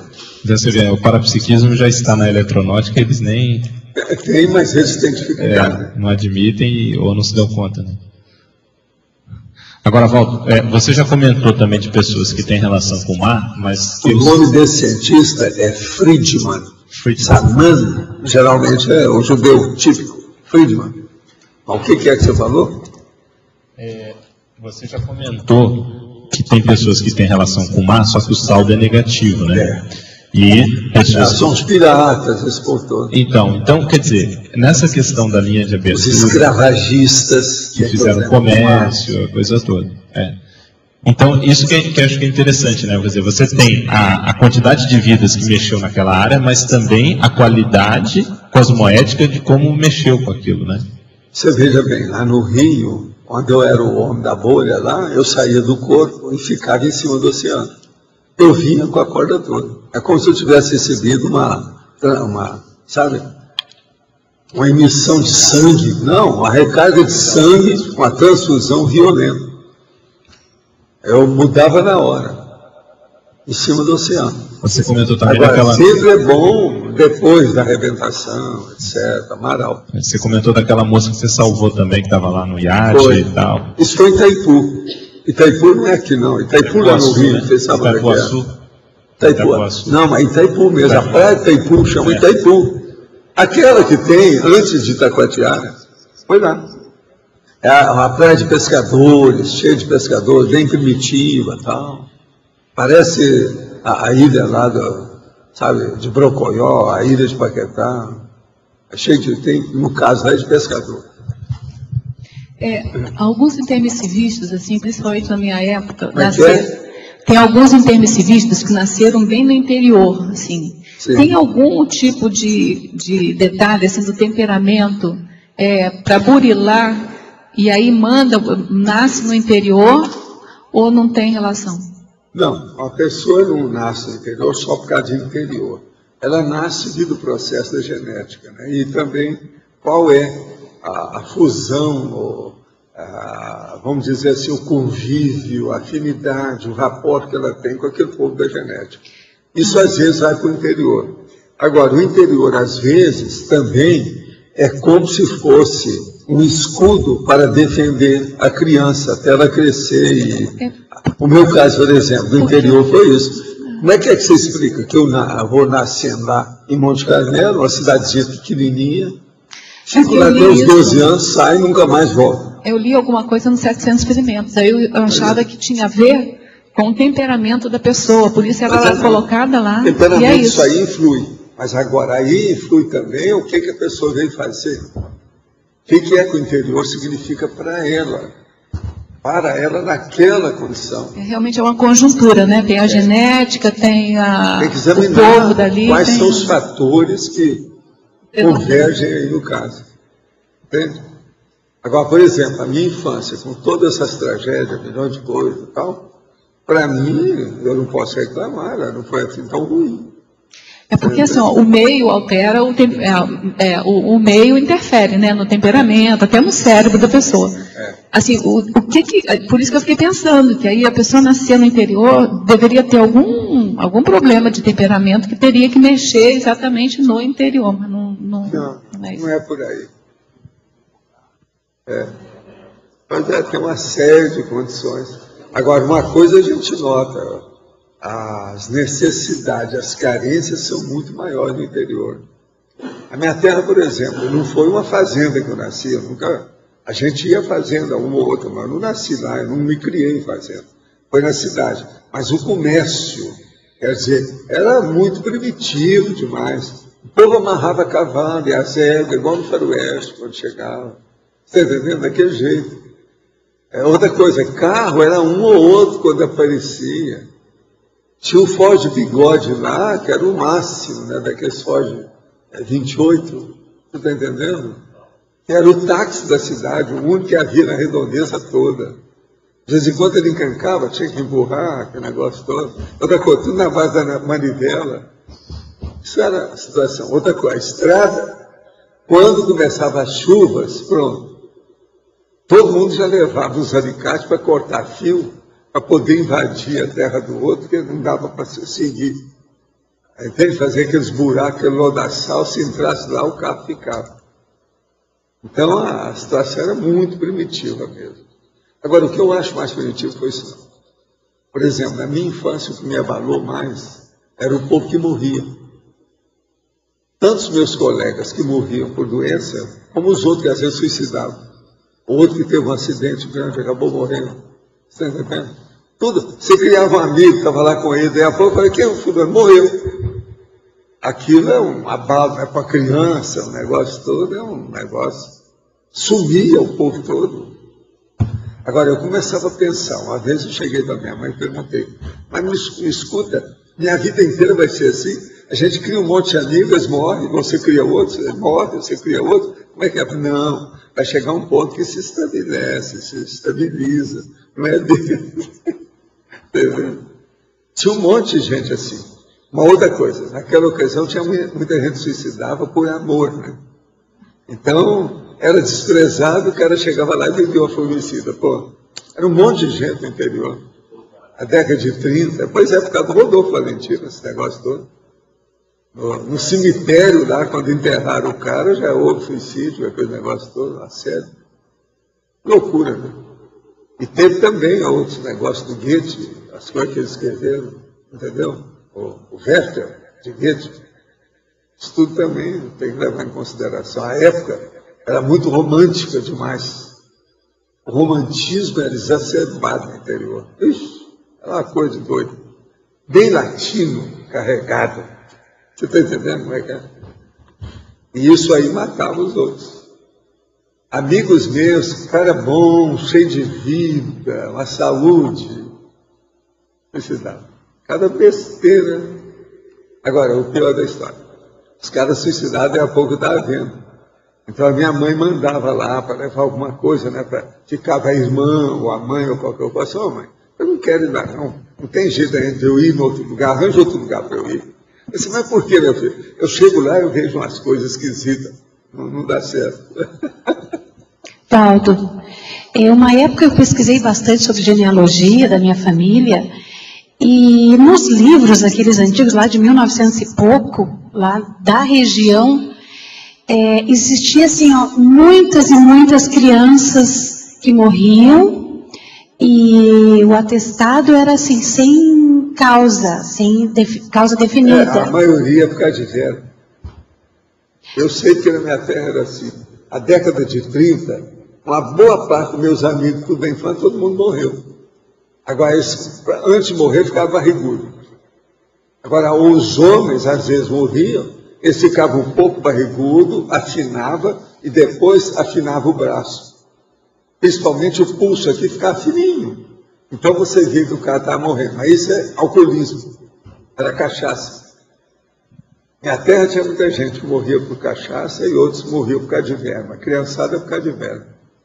Mas essa é a história do vermes, porque assim, ó, meu pai até hoje, quando olha para alguém, diz assim, isso deve ser vermes. E morou lá nesse interior, onde tinha essa dificuldade. Até hoje tem gente que tem verme por aqui. E outra coisa, tem gente que tem verme que você vê pela pele, ela fica impregnada com alguma coisa. Tudo isso tem. Agora, naquela ocasião era demais. Todo menino tomava muito vermífugo, e os vermífugos não tinham tanto resultado, era um problemão. E todo mundo andando descalço, de qualquer maneira, no meio do lixo. Isso é bom até um certo ponto, mas não pode ter exagero, né? E lá era exagerado. A criança ela tem que ter contato com sujeira, com a terra, com a areia, com essa coisa toda. Ela tem que andar descalço para aumentar a imunidade. Mas não pode ser exagerado demais e ir na sujeira. E outra coisa, lá na minha terra havia muita fazenda por causa da área rural. Aquelas fazendas não tinham limpeza. Então, às vezes, o negócio estava 1 século, 2 séculos, cheio de sujeira de tudo quanto é jeito. Aonde tinha galinha, está cheio de piolho, entende? Bicho de pé, de tudo quanto é jeito. Então, as fazendas eram um problema para pegar bicho. Você veja, meu pai, ele perdeu a perna por causa de bicho de pé. Presta atenção, já era adulto. O negócio não era fácil no interior do Brasil. Outra coisa, nessa época não tinha penicilina, antibiótico, não tinha nada. Mas a gente sabe também que, como naquela época morriam muitas crianças, as pessoas, os velhos, também duravam mais, né? Durava, mas agora, de vez em quando, aquelas pessoas que estavam moças, etc., de qualquer coisa, viviam uma formicida para morrer. Suicídio. Um monte deles. Na minha terra, eu vi durante a minha infância, uns 12 anos, que eu fiquei lá até 12 anos, eu vi um monte desses caras. Homem e mulher. Tudo que eu conheci, gente boa, fora de série, romântica. Problemão. Agora, isso tudo, muita coisa melhorou, né? O Brasil hoje é outra coisa, não tem mais nada disso. Agora, é uma população que foi embora. Na minha infância, são centenas de crianças da minha terra, todo mundo morreu mais cedo. Eu via, quando eu entrei para o internato, então eu passava fora, né? Só vinha 2 vezes no ano em casa, aquele negócio da coisa. Então, eu perguntava ao povo, o povo todo tinha morrido. Eu chegava, ficava bom, mas fulano não morreu. Ah, o que foi? Deu uma coisa aí, morreu. Professor? Era muita gente que morria. Professor? Agora, eu tive sorte porque meu pai era dentista e minha mãe era professora. Então, eles olhavam muito o processo de higiene, de asseio, os processos de cuidado. Eu, por exemplo, raramente podia andar descalço, eles não deixavam, eu tinha que andar de sapato, calçado, e calçado que fechava o pé inteiro, entende? Não era aberto, não. Então, isso tudo deve ter melhorado muito a minha condição. Me defendeu, aumentar entende? O processo de autodefesa, imunidade. Ainda nesse assunto, professor, eu queria saber, Hein? não sei se está funcionando? Eu não estou ouvindo nada. assunto. Eu queria saber, porque assim, meu pai teve exossomose, né, bem cedo, logo depois do início do casamento. Ele levou muitos anos com problemas de derrame, a gente acompanhou, eu cheguei a acompanhar, que eu sou a última filha da família, né? E ele hoje tem 79 anos, ele teve várias crises, então ele passava situações de a gente ir para o hospital, o médico dizia, olha, seu marido vai ter 5 minutos de vida, a gente vai ter somente uma opção para tentar salvar a vida dele diante das crises que ele tinha pela hemorragia, que o verme tinha se alojado no esôfago, né? Então eu queria saber assim um pouco, que eu acho suspeito que ele tenha uma força, uma vitalidade muito grande de resiliência diante desse processo, né? E eu queria saber se ele realmente tem essa resiliência toda, às vezes ele tem até um macrosoma. Um macrosoma nesse sentido. Tem que ver como é que é isso. Tudo isso tem. Examinar. Não, a gente fala que ele é um gato, né? Porque ele sempre está fugindo das situações. Ele tem várias situações que já comprovou que ele tem uma capacidade de regeneração muito grande. Pode olhar. Precisa examinar isso. Faz quase 1 ano e 8 meses que eu e minha esposa estamos enfrentando uma série de dificuldades. Temos apenas uma filha de 2 anos de idade, porém, desde que nasceu, dorme de forma fragmentada. Algumas horas de dia e de noite. No total, ela dorme por volta de 8 horas. Porém, isso causa bastante desconforto para mim e minha esposa. É uma criança iluminada, mas como não tem parapsiquismo, e se fiz algum curso intermissivo foi na baratosfera, curso intermissivo na baratosfera, presta atenção. Gostaria de esclarecimento sobre como o processo de pensene meu e de minha esposa poderia estar afetando minha filha, além das nossas companhias da física. Novamente peço ajuda, pois tenho receio que o processo aqui em casa piore. Olha, o que eu acho é que se você mesmo devia de fazer o arco voltaico na sua filha quando ela estiver dormindo. Se você fizer isso uma boa temporada, vai melhorar o ambiente. Gostaria de saber como funciona o processo da instalação do EV do extrafísico em relação às consciências e assistência. Ou se o EV faz apenas com que as consciências se afastem de mim. Ou se o instalar o EV perto de consciências ou acopladas comigo, elas têm um ganho de lucidez. Não, você é o seguinte, o EV é o seu EV, o início do movimento da energia. O que interessa é você exteriorizar a energia. Exterioriza que você ajuda todo mundo na questão. Se a energia é boa, sua intenção é boa, isso vai ajudar. Pense na exteriorização de energia, não é só no EV, o EV é o início do princípio do começo. Fui fazer uma sessão de Reiki e cromoterapia quando em determinado momento estava em outro lugar. Senti muito forte o cheiro das águas, pois tinha um rio e muitas árvores, a minha aparência era diferente, mais nova. Depois fui para outro local, onde muitas pessoas de branco, uma delas me chamou e colocou a mão na minha cabeça. De repente saí e fiquei como se estivesse espiralando, rodando toda de branco. A sensação foi boa, senti muita paz depois disso. O que aconteceu? Pode ser que você saiu do corpo com lucidez. Olha meu livro, chama Projeciologia. Vê o que é que você acha lá dentro. Ontem o senhor disse que quando acontece o frio em torno do fenômeno energético, trata-se de fato de ectoplasmia. No entanto, o que acontece comigo não causa frio, ao contrário, esquenta as minhas mãos. Raras foram as vezes que meus chakras palmares ficaram frios. Posso deduzir que não sou ectoplasta. Então, o que vem acontecendo comigo é um processo biológico, igual que o senhor frisou ontem, pode ser, mas o feto ectoplástico, ele também seria um processo desse tipo? Não, o feto, ele mexe na situação, mas é preciso de ver. Quando tem, ele não tem um processo quente, não, ele é frio. A tendência dele é essa.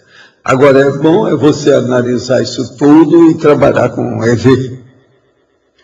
Eu tenho muitas retrocognições que envolvem plantas e florestas, campos. Eu caminhava para esses locais e ficava sentado embaixo das árvores sem conviver com ninguém. Andarilho das matas. Eu até pensei em fazer engenharia florestal. Sinto estar fugindo do meu foco de convivência humana. Para focar intensamente na ativação do mental soma, trabalhando a empatia, seria ideal a medicina? Sim, a medicina exige que você ajude os outros no tapa. Mesmo não querendo, a pessoa é obrigada a ajudar. Não quero manter a automimese em relação às plantas e à natureza. Ok, vamos ajudar os outros. Viva a medicina. Tenho percebido que minhas práticas diárias da atividade física, ela tem intensificado a mobilização das energias. Poderia comentar sobre a interface entre a atividade física e a qualidade de vida com assistencialidade? Sim, o problema todo é o seguinte: a pessoa que faz a atividade física, ela melhora o processo da saúde, desde que não seja exagerada. E a qualidade de vida também melhora por causa do processo da energia, que ela pode assistir mais os outros. Isso é uma coisa óbvia, só olhar como é que é.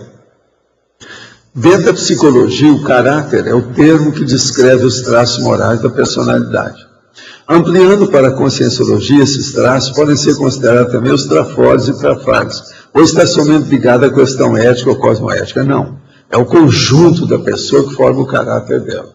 É o conjunto de trafores e trafares. É possível afirmarmos que o amparador Hércules Galó foi completista em sua vida em Caxias do Sul? Não, isso é difícil da gente ver, porque ele morreu de maneira esquisita, antes da hora, etc. Tem que ver com calma. Já nós temos que estudar isso mais. Quem está fazendo essa pergunta é uma amiga sua, viu, ô chefa? Márcia? É ela que perguntou aqui. Sobre o Hércules Galó. Se ele foi completista. A gente não sabe se foi, se examinar. Em antagonismologia, penúltima linha, poderia aprofundar o item. O antagonismo, palavras edificadoras, palavras intoxicadoras. Poderia exemplificar ambas? Sim. Por exemplo, você usar palavra edificadora. Por exemplo, a palavra edificante é edificadora. Construtiva é edificadora. Agora, por exemplo, a palavra desgraça é negativa. E outras mais desse tipo. Ela não é boa. Vocês não devem usar muito a palavra desgraça. Ela não é ideal. Tem várias desse tipo, a pessoa tem que ver o que é. É a situação. As palavras, tem palavras problemas, né? Em relação aos métodos anticoncepcionais, que repercussões da vasectomia e o DIU de progesterona e não de cobre pode vir a ter para a pessoa que se utilizou dos mesmos, com o objetivo de controle da natalidade realmente, e não com o objetivo de liberação sexual sem responsabilidade. Olha, aí cada caso a pessoa tem que ver qual a intenção dela e o que ela está fazendo com isso. Vasectomia está difícil de defender qualquer coisa, o DIU também. Tem que examinar isso aí. Mesmo esse progesterona e não de cobre, é preciso de ver, porque com o tempo pode alterar a pessoa, dar uma série de condições nela, por causa do processo de hormônio. O hormônio não se brinque. É preciso ficar de olho em hormônio, qualquer coisa. É mais sério do que aquilo que pensa. Uma das coisas mais difíceis que tem de mexer na farmacologia ou farmacopeia é o hormônio. Pode falar. Você pode falar mais aqui na página 6, na antagonismologia, na segunda linha, sobre o antagonismo bom caratismo e ingenuidade? Eu já falei sobre isso. O bom caratismo e ingenuidade. Você hoje é... retardatário. Olha só, retardatário hoje. O caso todo é o seguinte: o bom caratismo, geralmente a pessoa que tem um bom caráter, que ajuda muitas outras vezes, tem pessoa que não entende e acha que ela é ingênua, que ela é poliana, que ela é boboca, que os outros estão tapeando você, abre o olho com isso, isso é besteira. Uma pessoa que tem o bom caratismo, ela supera esse processo. Entendeu? Tem gente que acha que só deve fazer as coisas com os outros para tirar vantagem. É a lei do exercício, isso é errado. Então, o que a gente quer dizer aqui é justamente isso. Não é ingenuidade, é sabedoria, é inteligência, é evolução, é cosmoética. Temos que pensar nisso. Quem mais tem aí? Professor, aqui à sua direita. À sua direita aqui. É você primeiro. Eu olho para lá. É o seguinte, o senhor estava falando de uma geração que se perdeu com suicídios, né, com formicida e tudo mais. E aí eu comecei a pensar, né, no Goethe, que escreveu aquele livro, né, do jovem Werther, né, e quantos suicídios que se seguiram, ou se seguem, sei lá, até hoje, em função de alguns autores que fizeram uma apologia, né, a morrer por amor e Não, tudo o mais. negócio era muito romântico. As coisas vêm do século XIX, XVIII, né? 18. Ao Chopin, ao romantismo dele, Então, as músicas, aquele negócio. Por que houve esse movimento, né? Primeiro veio a questão assim muito racional, né? Na época lá do iluminismo, depois vem isso. As récitas que havia, que tudo criava um ambiente de romantismo excessivo. E por que tem esse revival dessa coisa? Não, a pessoa fica alterada pela emoção, né? E acha que é o máximo. Suicidar por amor. Mas por que naquele período todo o planeta é varrido por isso? Isso tem a ver. Eu estava inclusive vendo que a heroína lá do livro do Goethe é uma Charlotte também, a que causa toda a dor. Foi por isso que foi escolhido o nome de Charlotte? Não tem relação? Agora, ó, nessa situação tinha umas coisas boas também que a gente não pode falar, né? Uma delas era o Charles. Pelo menos mexe as energias, né? Porque fazia um exercício danado o Charles. Porque naquela região ali do L'Occitane, também ali era o tal do amor cortês, do trovador, é esse mesmo padrão muito romântico. Por isso que eu achei curioso. Agora estuda o Charles. Charles. É uma coisa engraçada que é uma dança, mas a gente via que aquele devia de ajudar as pessoas. Elas se soltavam. Você já viu como é que o povo dançava o Charles? Sim, melindrosa. É mais aberto que o carnaval brasileiro. Parece. Não é? Não Tanto parece? que a fantasia de melindrosa é um hit até hoje, acho que no carnaval tem. Agora, o Charles é diferente dos outros. Agora, ou depois, umas variadas. Depois apareceu o Ravinado, por exemplo, em parte, também uma parte derivada do Charles. Mas o Charles era um negócio para se pensar nisso aí. Você acha que isso A veio... pessoa se soltava, se sentia melhor. Você tá entendendo? Isso também era para sair daquela coisa reprimida lá da era vitoriana, aquela coisa. Agora, ó, uma das coisas piores que eu acho nessa época é o processo da repressão sexual e da falta de liberalidade dos costumes. Agora, a hora que abriu também deu essa liberalidade excessiva que nós temos aí hoje, com esses excessos de toques, essa coisa toda. Isso foi uma pena. É o tal negócio de repressão muito grande. Depois estoura tudo. O que aconteceu com a sociedade. Quer dizer que essa coisa dessa sucessão de ondas, isso ainda vai ter por algum tempo. O problema é a moderação. Nem tanto ao mar, nem tanto à terra. Ficar no meio termo. Em médio, vistos este. Quer dizer, ficar um negócio, sempre ou vai para esse lado demais, ou vai para aquele outro lado demais. Então aí, que eu vejo, o excesso, por exemplo, o radicalismo é que cria o problema. A geração do meu pai era trabalho a tudo, né? Aí a minha geração já era a geração do pessoal que protestou. Agora eu vejo a garotada, é o conforto, é a autossatisfação. Os pais hoje, tudo lenientes. A gente dá tudo, né? Houve a mazorca, a anomia, a anarquia. É a casa da sogra, como eles falavam. Os que protestaram... Virou a casa da sogra geral, a sociedade. Aqueles que protestaram, os ativistas, foram péssimos pais, né? A gente deu tudo. Agora, você quer coisa pior?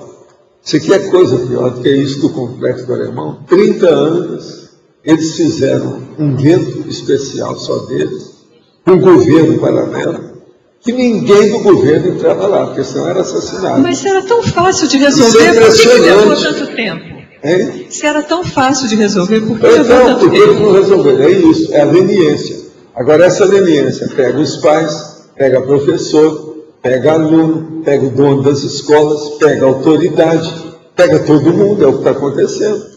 Vira Amazônia. E aí tem que ter Copa do Mundo e Olimpíada para mudar isso? Então, só precisa de ter para ver se melhora. Pela primeira vez eu estou vendo vantagem na Copa do Mundo e na Olimpíada. Mas eu estava pensando nisso. Vai nisso. ajudar o processo do Brasil. Porque se melhorar o Rio, vai mexer nos brios de São Paulo, a coisa vai melhorar. Vai mexer em Porto Alegre, vai mexer em Belo Horizonte, vai mexer onde tem problema. Vontade. Quer dizer que, no fundo, o Bolso Chakra e até uma coisa dessa ponte bélica, né, que é o esporte, ajuda a sair de uma situação pior ainda. Agora, o processo baratosférico Às vezes cura com a baratocena. Uma baratocena um pouquinho melhor é a que atua na baratocena um pouquinho pior. Por vizinhança. Não é fácil. Agora, por exemplo, o Complexo do Alemão é o headquarter, é o quartel-general da história toda lá. A turma estava falando, não, mas tem a Rocinha. Rocinha não, eu trabalhei na Rocinha, eu conheço. Rocinha Light. Complexo do Alemão, nunca fui. Eu não sou besta. Mas na Rocinha não, a Rocinha eu atingi como médico. Porque a Rocinha está muito na Zona Sul, né? Então fica outro... Não é bem assim, não. Agora, o Complexo do Alemão, sim. É uma fortaleza. É isso. Gente, só de moto, 350 motos lá dentro, só de toneladas de tóxicos, até a última vez eu vi que são 40 toneladas de tóxicos. Eu nunca consegui tanta tonelada de tóxico no Brasil. Eu achei interessante que esse acoplamentário foi dado pelo Félix, né? Que não só é carioca, como estão trabalhando na questão da paz. E tiveram bastante cariocas aqui no acoplamentário. O professor Felipe veio me falar sobre o curso aqui, eu falei, vai lá e fica firme. Você acha que tem alguma relação, não tem? É CP2. Estão fazendo. Negócio sério. Professor. É para o UPC. Felipe veio aqui me falar sobre o Val. Professor. Sim. Professor, por favor, em antagonismologia, eu gostaria que a senhora desse um exemplo do antagonismo, caráter e reputação. O caráter e reputação. Não entendi muito bem qual é o antagonismo aí. O problema é o seguinte, uma pessoa tem um caráter e ela às vezes arranja uma reputação que não corresponde àquilo que é o caráter dela. Você está entendendo? Então seria um bom caráter ou uma má reputação? Ou vice-versa. Tudo depende da situação. E se colocassem essas palavras? Por exemplo, uma pessoa que trabalha muito para defender a imagem pública dela, ela às vezes tem um péssimo caráter. Quantos artistas são assim? Quantos políticos são assim? Aí é o contrário. Não. Reputação é um negócio sério. A própria palavra já é esquisitinha. Agora, gente, hoje eu queria que a gente batesse umas palmadas para alguém que tem me ajudado demais. Essa particularmente tem me ajudado demais. E hoje ela está completando aos 25 aninhos do dia. É a Lucy.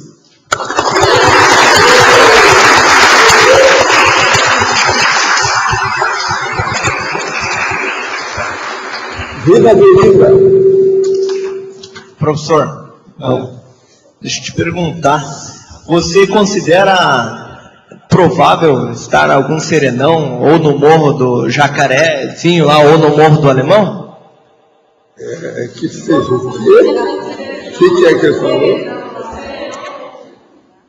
No front da batalha lá.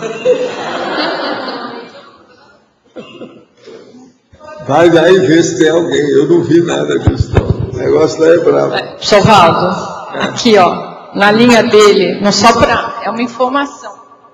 O Nicolelli estava aqui em Foz. Eu sei. Ontem e hoje. Ele deu cátedra de neurociência lá na Unila. A gente estava lá vendo. E ele teve que sair mais cedo porque ele ia participar de uma negociação para implantar a escola dele de iniciação científica lá no Morro do Alemão. Essa é uma novidade. A outra novidade é que ele vai implantar uma dessas escolas aqui em Foz do Iguaçu também. Então, assim, tem, né? Se responde pelo menos alguma coisa positiva aí dentro do processo todo, né? E ele fez uma apresentação geral de como é que está o campus do cérebro, né? Neurocientista, como é que está o campus do cérebro lá, as construções que eles já têm, as ideias. Então eles estão planejando um hospital, já estão dando todo o acesso às mães dentro do processo do pré-natal, para a partir disso já começarem a cuidar das crianças que vão para a escola. Então eles estão fechando um ciclo e começarem a fazer a iniciação científica daquelas que tiverem interesse em participar disso, tá? Então assim, o prefeito ficou impressionado, aí disse que ele precisava vir aqui conhecer o senhor do CAEC, Ele disse que numa próxima vez ele vem, porque hoje, dessa vez, estava muito O corrido. nosso amigo já esteve aí, que é Pois é, falei com ele depois. Então, quer dizer, está positivo. Eles pretendem fazer isso em parceria com a Unila. Muito bom. Eu fiquei sabendo disso aí, eles me contaram a história. Muito positivo. Professor, uma última pergunta. Qual a principal técnica que você utiliza, o principal sinal para avaliar, analisar o bom caráter de uma pessoa? É conviver com ela e ver o resultado das ações que ela comete, que ela desenvolve. Você vai ver o bom caráter da pessoa na prática, no convívio, na vivência. É o jeito. Com isso, não tem dúvida. Depois de um certo tempo, você sabe as possibilidades da pessoa. Não há erro. Se acerta sempre. Está entendendo? Convívio. A convivialidade mostra a realidade da pessoa nua e crua. Não tem jeito de fugir. Cada circunstância da vida, as reações que ela tem perante os fatos, as pessoas, a assistência, o entendimento, a compreensão, isso tudo pesa na balança. A compreensão que uma pessoa tem da vida, ela mostra pelas ações diárias. Mas é preciso você conviver com ela uma temporadinha para ver como é que é. Devido o quê? Devido o processo ela ter apriorismo, os preconceitos que ela tem, algum mito que ela cultiva, alguma coisa nesse sentido. Isso tem que ser superado. Entende? É o caminho. Então, o caráter mesmo, um negócio sério para a gente ver, é convívio, é o melhor que tem. Agora, eu, por exemplo, assim, de cara, eu faço uma análise, que é a parasemiologia, você já tem uma ideia, né, do que é. Tem uma opção de coisa, às vezes, com alguma profundidade. Cada parapsiquismo, isso é outra coisa. Agora, para examinar uma pessoa, você pega uma pessoa que você nunca viu aí. Tem que conviver com ela um pouco, para ver as reações. Aí que vai. Uma das coisas sérias para você ver o caráter da pessoa é se ela é large ou miserê. Isso aí já mostra uma condição do caráter bem definida da pessoa, devido ao processo egóico. Uma pessoa que é miserê, ela ainda tem muito egoísmo, claro, lá no negócio. E isso aí mexe em todo o processo de temperamento dela. É uma coisa fácil de examinar, entende? É aquilo que o americano fala. Existem as pessoas que têm facilidade de pôr a mão no bolso. E tem outras que têm extrema dificuldade de pôr a mão no bolso. Pôr a mão no bolso quer dizer tirar a carteira, tirar o dinheiro, para fazer alguma coisa, pagar alguma coisa. Entende? Então, os nossos comerciais, por favor. Obrigado. As pontuações de hoje: 66 assinaturas no livro de presença, 17 perguntas presenciais, 31 perguntas online, 19 votos presenciais e 8 votos online. Hoje teremos os recados da Patrícia e do Igor sobre CT2 do Rio de Janeiro, a Vivian sobre o congraçamento e o Antônio sobre a prova da Conscienciologia.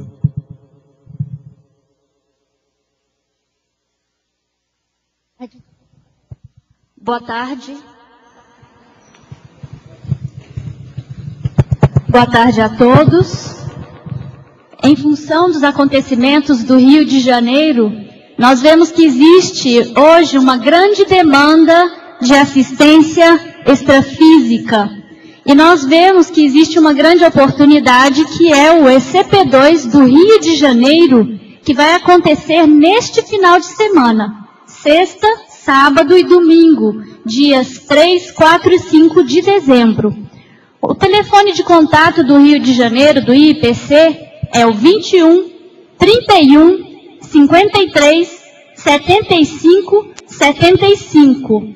Pelos fatos que nós estamos observando, é possível perceber a seriedade do processo de reurbanização que está acontecendo naquele local. Então, nós estamos aqui para convidar as pessoas que se sentem comprometidas com essa reurbanização a participarem desse curso. Vou passar a palavra para o professor Igor. A gente reforça aí o convite para todas as pessoas que estão nos ouvindo nesse momento, né? A gente tem observado nesse ano várias pessoas itinerando para fazer CP2, independentemente das distâncias geográficas, e a gente observa aí o resultado dessa disponibilidade interassistencial. Então, o convite especial que a gente quer fazer é não só para as pessoas que sentirem afinidade, como a professora Patrícia colocou, de comparecerem ao ECP2 do Rio de Janeiro, mas como também participarem no campo na condição de doadores, ou seja, como assistentes para doar as suas energias aí para esse trabalho aí de assistência extrafísica sério realizado através do curso de extensão em Conscienciologia e Projeciologia 2. Ok? Muito obrigado. Só para repetir o telefone, o IIPC do Rio de Janeiro, 021 31 53 75 75. Obrigada. Bom, boa tarde a todos. O discernimento, junto à Unicim, está realizando o congraçamento, conforme o professor Valdo apresentou aqui hoje a nossa programação. Nós gostaríamos de convidar as pessoas para poderem participar do evento, não só no momento do evento, mas na organização, na divulgação do evento, porque esse evento é diferente do evento que a gente teve do Festival de Inverno, que era um evento de caráter mais interno. A gente vai fazer um evento voltado para ampliar a nossa relação com o bairro da Cognópolis. Então a gente precisa do trabalho da nossa comunidade para atuar junto à comunidade do bairro da Cognópolis, para que o evento tenha sucesso, para que a gente mostre a nossa capacidade de desenvolver a convivialidade sadia, não só internamente, mas com todo o nosso entorno. Então, eu convido as pessoas que queiram participar, entrar em contato com o discernimento pelo telefone 2102-1400 ou pelo e-mail receptivo@discernimento.org, ou então pode entrar em contato comigo diretamente. Eu estarei no discernimento na quinta-feira à tarde, então quem quiser entrar em contato diretamente comigo, na quinta-feira à tarde estarei no discernimento.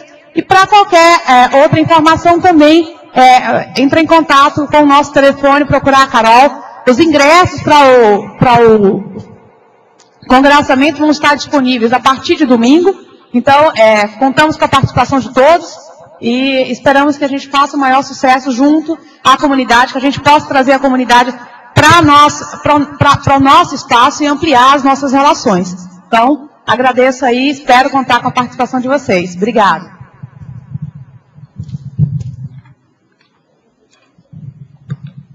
Pessoal, boa tarde a todos. Em nome do CAEC e do Tertuliário, nós queremos lembrar, daqui a 13 dias, a realização da 5ª prova geral de Conscienciologia. A lista de presença já tem mais de 50 ali, pessoas que assinaram aqui em Foz, e nós já contamos também com as unidades de Fortaleza, Porto Velho, São Paulo e Belo Horizonte. Então, Belo Horizonte também comunicou ontem, o limite era hoje, para que as unidades de fora fizessem contato aí, mas a gente vai dar mais alguns dias para outras unidades, como Rio de Janeiro, como Porto Alegre. A Aracê também está quase confirmado, ainda não confirmou, mas o evento está acontecendo, é muito importante a gente participar, é uma oportunidade privilegiada de aprofundar o conhecimento sobre a Conscienciologia. Aquelas questões que a gente erra, a gente não esquece mais. As pessoas aqui pelos corredores, no campus, têm nos perguntado sobre a matéria da prova. A gente já disse, né, que a matéria são os 1.820 verbetes da 6ª edição da enciclopédia. A gente entende, a equipe que está fazendo a prova, que é praticamente impossível a gente poder lembrar de todos os títulos, de todos os verbetes. Mas a gente está procurando elaborar uma prova que a gente possa ser específico, mas sem exigir tanto da memória. Então, vamos aproveitar essa oportunidade, dia 12 de dezembro, de 8 às 12 horas. Maiores informações a gente está aí à disposição. Obrigado. Para amanhã foi eleito o verbete gargalo evolutivo, da evoluciologia, e anunciamos que para domingo teremos o verbete escala interassistencial, em virtude do Dia Internacional do Voluntariado. Obrigado a todos e uma boa tarde.